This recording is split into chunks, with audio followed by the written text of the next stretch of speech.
السلام علیکم سردار یوسفزي د ریډیو پاکستان د ایکسټرنل سرویس یا د بهرنیو چارو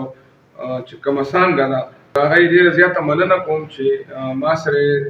د ثوابۍ په کچ باندې د ثوابۍ په تاریخ او د دې ځای په علمي ادبي شخصیاتو باندې ما سره خبره کوي. زه د سردار هم ډیره زیاته مننه کوم. ادارې هم داسې ده چې موږ دا خبره ډیره اوږده نه کړو، نو په لنډو به دا ووایو چې ثوابۍ چې دا نو دا د دې دا نوم چې دی دا سو ابای سو وی رڼا ته او ابای وی اوبو ته، یعنی د سنسکرت کې سو ابای مطلب رڼې اوبو، دا غینه دا ثوابای شوی ده. او دا ځکه زوام چې د سنسکرت مرکز چې دی نو دا ثوابایو په لاهور کې پړوکی لاهور کې په ثوابای کې پانینی چې د سنسکرت ګریمریانو قواعدانو لومبه هغه په ثوابای کې پیدا شوی دی. او هغه چې کوم دی نن هم په لاهور کې د پنې ون په نوم باندې دا په نوم باندې ون دی. نو زه دا ګڼم چې د ثوابۍ وجه تسمیه ځینې خلک وایي چې دا سموابي وه د سمه خاندان د وجې نه، خو زما خپل نظر دا دی. خبره دا ده چې ثوابۍ کې موږ څخه چې کوم زړې نښې زړې ریښې دي د هغې نه دا پته لګي چې د دلته د 500 کالو تاریخ موجود، یعنی کلچر اف د لینډ چې دی هغه ډېر زیات غني دی. دلته کې اول آریان راغلي دي، آریان نه پس بیا چې کوم دی تقریبا د عیسی علیه السلام د زیږون نه 2.5 زره کاله مخکې دلته آریان راغلي دي. هغې نه پس بیا دلته کې چې کوم دی نو پرتیان راغلي دي، د هغې نه پس بیا دلته کوشان راغلي دي، د هغې نه پس بیا دلته کې هون وایټ هون راغلي دي، سپین هون، او د دې سره سره چې دی نو یونانیان راغلي دي. او هغه د هغه ټولو نښې په دې ثوابۍ کې دي. لکه زه به تاسو ته مثال په توګه باندې د آریان د دور خبره وکم چې زمونږ په ثوابۍ کې بالو د کلي نوم دی، په ثوابۍ کې بوکو د کلي نوم دی، بیکا د کلي نوم دی، او اریان د کلي نوم دی. اریان په صفا خبره ده چې د آریانا یا آریانا نه دی. د دې نه علاوه بالو، بوکو او بیکا دا نومونه چې دي نو دا آریان سب کاسټ، یعنی تاریخ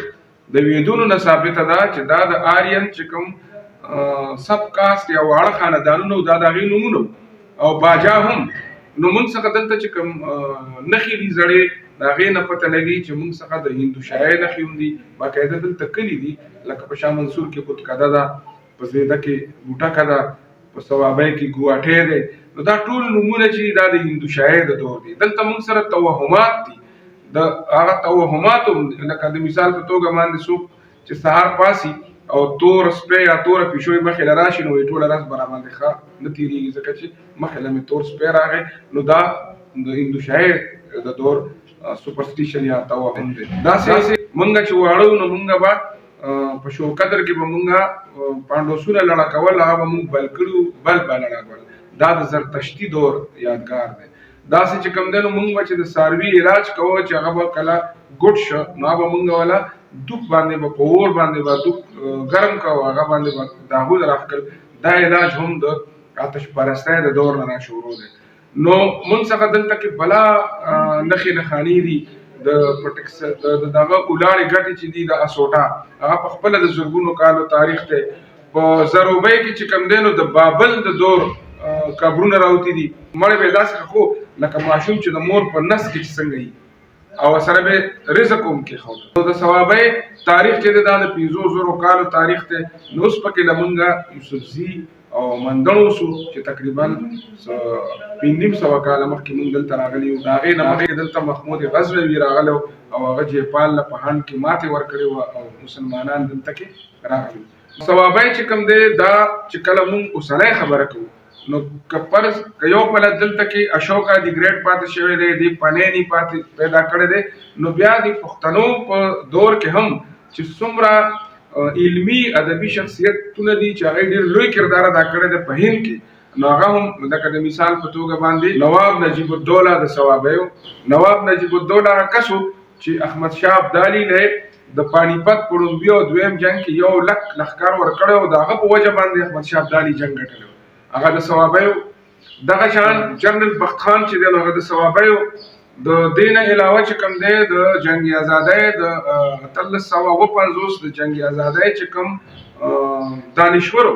عظیم الله خان یوسفزی هغه د ثوابۍ مانیری و. په ثوابای کې په ادیره کې یو سړی خخت بخشي اکرم خان چې هغه په هند کې د یو ریاست وزیر اعظم پاتې شو. داسې چې کوم دی نو موږ سره که موږ وګورو نو علمي شخصیتونه چې دي هغه هم ثوابای ډېر لوی لوی پیدا کړي دي، فنکاران هم ډېر لوی لوی پیدا کړي دي، لکه معین اختر د اردو یو ډېر لوی مزاحمګار او ډېر لوی فنکار او هغه د ثوابای او ناصر یو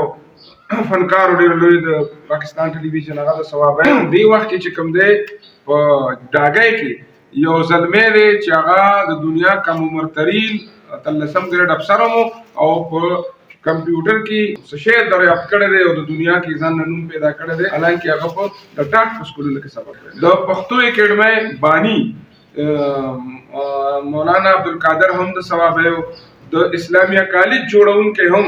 سر صاحبزاده عبدالکریم خان هم د ثوابیو. داسې چې تاسو وګورئ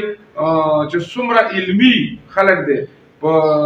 پاکستان کې نو هغې کې ډېر لوی لوی خلک لکه د مثال په توګه باندې علي برادران چې د تحریک خلافت چلوله د هغې مور چې دی نو هغه هم د مرغوز وه. یو زمانه کې صاحبزاده یعقوب چې زمونږ د پاکستان وزیر خارجه پاتې شو هغه خپل بچي مانیرای ته رالېږلي وو چې زما د مور پلار کله دی زه خو تللی نه شم، اوس تاسو لاړ شئ چې زما سود وشي چې هلته لاړئ. نو دې ثوابی چې دی اوس هم یو داسې لوبغاړی دی چې هغه د استرالیا د کرکټ لوبغاړی دی، د استرالیا ور سټیزنشپ ورکړی دی، غالبا فواد نوم دی، هغه هم د دې ثوابی دی. نو دې ډېر لوی لوی لوبغاړي هم پیدا کړي دي، دې ډېر لوی فنکاران هم پیدا کړي دي، دې ډېر لوی سندرغاړي هم پیدا کړي دي چې هغې هم ډېر لوی رول ادا کړی دی. د پښتو د چاربیتي شاعرۍ چې څومره لوی نومونه و 3.5 کالو نه که امانت مالیار دی که باور اخوند دی هغه ټول هم د کیسې بابا هم دې ثوابی پیدا کړی دی، علي حیدر جوشي د چاربیتي بابا هم دې ثوابی پیدا کړی دی، عبدالواحد ټیکدار، ماهر اقبالیات مینوش صاحب هم دې ثوابی پیدا کړی دی، عبدالغفران بیکس هم د پښتو د لومړی افسانوي مجموعې پلوشي خالق هم ثوابی ټوپی پیدا کړی دی، نادر خان بزمي. نو زما دا خیال دی چې ثوابی چې دا ډېره زیاته خیرازه او ډېره زرخیزه ځمکه ده او دې چې دی نو د کام له ډېر لوی لوی نومونه د خوشحاله ثوابی دا ځمکه چې ده نو که دا یو پله د کلتورونو او د تاریخونو زانګو ده نو بل پله دا د نزهتونو او د تحریکونو زانګو هم ده. د څومره لوی تحریکونه چې دي د هغې هغه دلته راغلي دي او په هغې کې یو ډېر لوی نزهت او تحریک چې دی نو هغه خدای خدمتګار دی. خدای خدمتګار تحریک چې دی نو باچا خان بابا به وي چې ثوابی زما دویم کور دی او خدای خدمتګار تحریک کې چې څومره لوی نومونه دي هغه که فردوس خان کاکا کوکو دی که هغه سالار منیر خان دی که هغه نجو بابا دی او که هغه نور هغه که عمرا خان بابا دی هغه که زوار بابا دی هغه که عبدالعزیز خان بابا دی. نو دا ټول چې کوم دی دغه خدای خدمتګار هم دې خاورې پیدا کړي دي چې باچا خان سره پښتو کړې ده، د ازادۍ جنګ یې د عدم تشدد او د زغم په بنیاد باندې کړی دی، خپل ځانونه یې قربان کړي دي. عبدالعزیز خان بابا خپله د مندڼو خاني قربان کړې ده د کام د سره. داسې چې کوم دی نو نجو بابا په جیل کې وفات شوی دی، شهید شوی دی، خو کمپرومایز یې نه ده کړی. نو دا ټول د باچا خان بابا سره چې کوم په نره ولاړ خدای خدمتګارو دا هغې نه راواخلې تر اکرم بابا دی او تر شاهجهان بابا دی پورې، نو دا ټول خدای خدمتګار چې کوم لوی نماینده خدای خدمتګارو نو هغه هم دې خاورې پیدا کړي. اوس چې کله خبره دا ده چې ثوابی د علم کور دی، ثوابی د تهذیبونو کور دی، ثوابی د خدای خدمتګارو کور دی، نو بیا زه د خپلو بچو سره که هغه پیغلې دي که ځوانان دي هغې ته زه دا خبره کوم چې ثوابی چې دی نو په دې کې نن هم تعلیم د نورو ضلعو زیات دی، د تعلیم شرح د دې نه علاوه چې کوم دی نو سرکاري افسران،